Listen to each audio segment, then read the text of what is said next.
Najvirálnejšie momenty Harryho Stylesa na pódiu.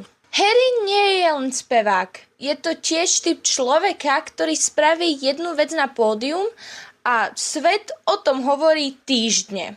Jeden z jeho najvirálnejších momentov sa stal počas turné Love on Tour. Harry si na koncertoch začal čítať nápisy od fanúšikov a to vytvorilo obrovský chaos na TikToku. Ľudia tam nosili úplne random otázky. Napríklad, mám mu povedať, že podvádzam, alebo pomenujem dieťa po tebe? A Harry na ne reagoval priamo na pódium. Práve preto mal každý na koncerte pocit, že sa môže stať čokoľvek. Potom prišiel moment s vetou This is a family show, or is it?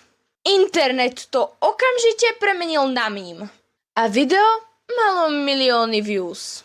Ďalší virálny moment sa stal na Grammys v roku 2023. Keď vystupoval s pesničkou As It Was, jedna otáčna časť pódia sa pokazila.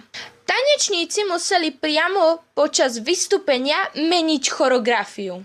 A ľudia na internete si všimli, že Harry si snažil zachovať pokoj, aj keď sa vlastne všetko pokazilo. A potom samozrejme jeho koncertné outfit momenty. Filtre, perly, farebné overály, boa. Harry pomohol spraviť z koncertnej módy niečo zábavné. A veľa ľudí začal chodiť na koncerty podobne oblečených ako je on.